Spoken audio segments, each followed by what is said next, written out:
तो कैसे हैं दोस्त लोग। उम्मीद करता हूँ आप सब अच्छे होंगे। आज की इस नए वीडियो में आप सबका स्वागत है। आज हम इस वीडियो में दिखाने वाले हैं जो एक नई फिल्म आई है छावा, उसमें कैसे हिंदू मुस्लिम किया गया है उसी का एक्सप्लोर करेंगे आज हम इस वीडियो में। चलिए पहले वीडियो देखते हैं, उसके बाद में बात करेंगे। दोस्तों, केरला स्टोरी नाम की वो फिल्म तो आप लोगों को ज़रूर याद होगी कि जिसने पूरे देश में खूब चर्चाएं बटोली थी, खूब कमाई की थी और इसके अलावा उस कहानी को सच्चा बताकर सोशल मीडिया के ऊपर खूब हिंदू मुस्लिम की राजनीति भी की गई थी। मगर बाद में हुआ ये कि जब वो फिल्म देश के सुप्रीम कोर्ट तक पहुंची तो कोर्ट को मूवी के बारे में छानबीन करने के बाद ये फैसला सुनाना पड़ा, उसके डायरेक्टर को ये हुक्म देना पड़ा कि आपको इस फिल्म को चलाने से पहले अब हमेशा एक डिस्क्लेमर लगाना पड़ेगा जिसमें क्लियरली ये बताया गया होगा कि ये फिल्म, ये कहानी फिक्शनल है, इसका सच्चाई से कोई नाता नहीं है, क्योंकि इसमें जो चीजें भी दिखाई गई हैं, जो डेटा दिखाया गया है, उसका कोई भी सबूत नहीं है। बिल्कुल वैसे ही अब एक और नई फिल्म भी कोर्ट में जाने की तैयारी कर चुकी है और ये फिल्म भी पिछले कुछ वक्त से लगातार खूब चर्चाओं में है, खूब कमाई भी कर रही है और जाहिर सी बात है इस फिल्म के जरिए से भी सोशल मीडिया के ऊपर हिंदू मुस्लिम करके दो अलग अलग समुदाय के लोगों के बीच खूब नफरतें फैलाई जा रही हैं। मूवी का नाम है छावा, जिसमें 17वीं सदी के आखिर का वो भारत दिखाया गया है कि जब मुगल एम्पायर अपने उरूज पर पहुंचा हुआ था, जबकि दक्कन में एक्टिव मराठा अपने सर्वाइवल मतलब अपने वजूद की जंग लड़ रहे थे। जहां तक सबसे पहले बात है फिल्म के नाम की मतलब छावा की, तो छावा वर्ड का मतलब होता है शेर का पुत्र, मतलब के शेर की औलाद। और यहाँ पर छावा संभाजी को कहा गया है जो दरअसल मराठा एम्पायर के फाउंडर मतलब के छत्रपति शिवाजी महाराज के बेटे हुआ करते थे। ये फिल्म एक नॉवल पर बेस्ड है, मतलब कि एक नॉवल की कहानी पर ही बनाई गई है, जिस नॉवल का नाम ही छावा था और जिसको शिवाजी सावंत नाम के एक राइटर के द्वारा लिखा गया है। यही वजह है कि इस फिल्म की हिस्टोरिकल ऑथेंटिसिटी को ना तो पूरी तरीके से कबूल किया जा सकता है और ना ही पूरी तरीके से झुटलाया जा सकता है। अब अगर आप लोग सबसे पहले इस नॉवल के बारे में ही थोड़ी छानबीन करने की कोशिश करेंगे तो आपको पता चलेगा कि इसके राइटर ने स्टोरी टेलिंग को और भी ज्यादा जबरदस्त करने के लिए डायलॉग्स तो छोड़िए बल्कि बहुत सारे फिक्शनल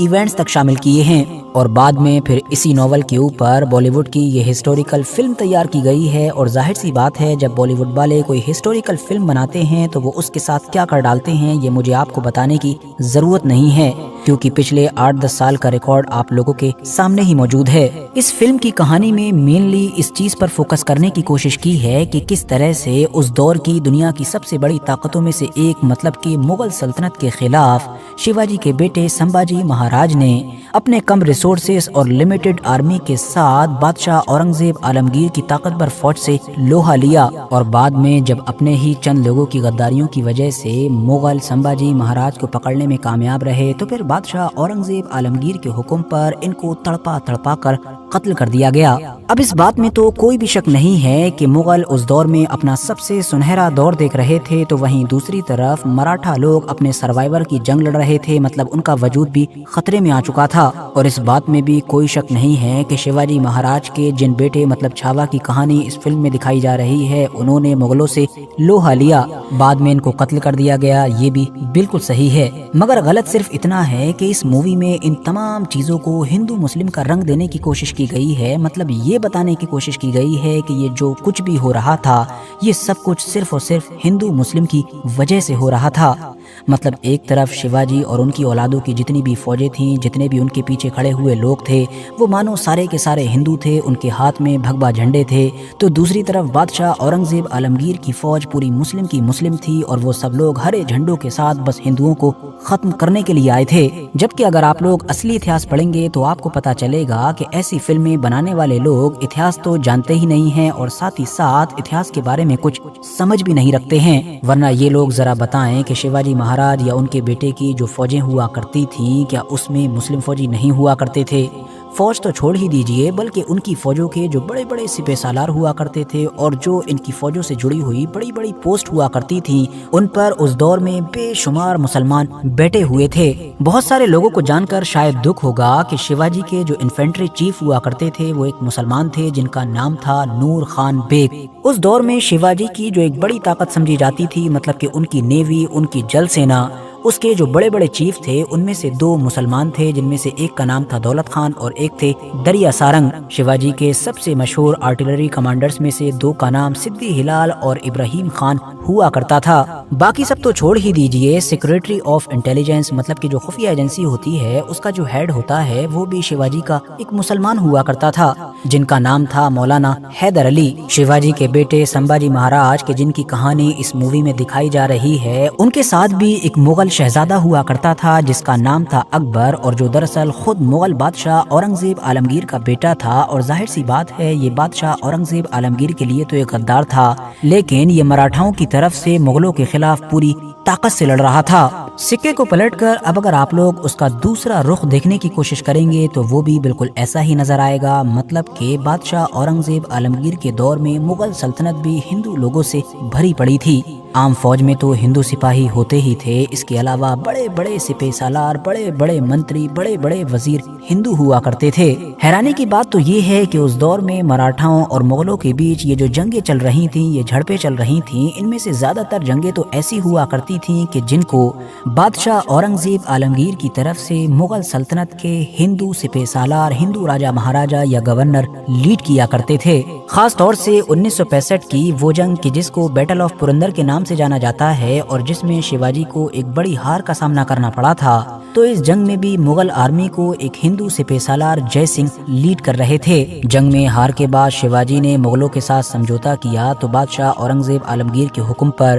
مغلوں کی طرف سے اس سمجھوتے کو یا آپ کہہ سکتے ہیں کہ اس ٹریٹی کو بھی جے سنگھ نے ہی انجام دیا تھا۔ 1965 میں ہوئے اس سمجھوتے کے تحت چھترپتی شیواجی اب مغلوں کے انڈر میں رہنے کے لیے تیار ہو گئے تھے۔ ان کو نہ صرف اپنے 23 کے قریب قلعوں کو چھوڑنا پڑا تھا، مغلوں کے حوالے کرنا پڑا تھا، بلکہ یہ بھی وعدہ کرنا پڑا تھا کہ وہ دکن کے علاقے میں مغلوں کی مدد کرنے کے لیے اپنے بیٹے مطلب کہ سامبھاجی کی لیڈرشپ میں 5000 گھڑ سواروں کو مغلوں کی مدد کے لیے بھیجیں گے۔ اب یہ دونوں ہی طرف ہندو مسلمان کی آپس میں اس طرح کی مکسنگ اور حالات کے حساب سے وقت وقت پر کبھی سمجھوتا کر لینا، کبھی ایک دوسرے سے جنگیں کر لینا، یہ سب کچھ دیکھ کر آپ کو اتنا تو سمجھ آ گیا ہوگا کہ کم سے کم یہ سب کچھ ہندو مسلمان کے لیے نہیں ہو رہا تھا، کیونکہ اگر ایسا کچھ بھی ہوتا تو دونوں طرف نہ تو اس طرح کی کوئی مکسنگ نظر آتی اور نہ ہی کسی طرح کا کسی کے بیچ کوئی سمجھوتا نظر آتا، کیونکہ جب معاملہ ریلیجن، دھرم اور مذہب کا آ جاتا ہے تو ہم جانتے ہیں کہ پھر کوئی بھی کسی سے سمجھوتا نہیں کرتا ہے۔ یہ جو کچھ بھی ہو رہا تھا یہ زیادہ سے زیادہ زمین حاصل کرنے کے لیے یا زیادہ سے زیادہ زمین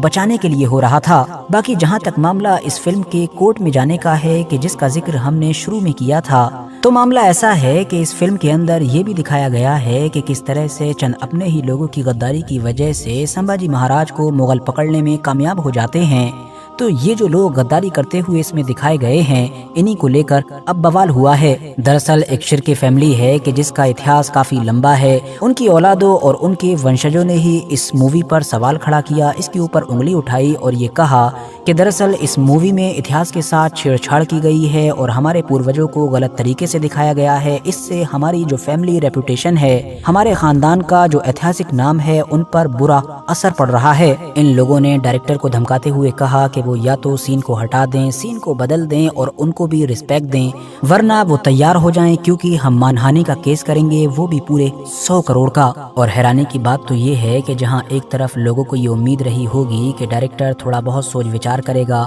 ان لوگوں سے شاید کورٹ میں لڑائی بھی کرے گا، جنگ بھی کرے گا، لیکن ہوا اس کا بالکل الٹ، کیونکہ ڈائریکٹر صاحب نے تو دیری نہ کرتے ہوئے فوراً ہی اس فیملی سے معافی مانگ لی ہے۔ باقی فیملی ان کی اس معافی کو قبول کرے گی یا نہیں، اور اگر کرے گی تو کس شرط پر کرے گی، یہ سب تو آنے والا وقت ہی بتائے گا۔ لیکن ہاں یہ بات ضرور کلیئر ہو جاتی ہے کہ خود ڈائریکٹر صاحب کو بھی اپنی اس فلم کی کہانی پر یا اس کے ہسٹوریکلی کریکٹ ہونے پر کتنا زیادہ بھروسہ ہے۔ باقی آج کی اپنی ویڈیو کو ہم یہیں پر ختم کرتے ہیں۔ ویڈیو اگر جانکاری سے بھرپور لگی ہو تو لائک کرنے کے ساتھ ساتھ دوستوں کے ساتھ ضرور شیئر کریں، اور ایسی ہی نالجیبل اور ہسٹوریکل ویڈیوز ہمیشہ دیکھنے کے لیے ہمارے اس چینل کو سبسکرائب کرنے کے ساتھ ساتھ بیل آئیکن کو ضرور پریس کریں۔ اس ویڈیو میں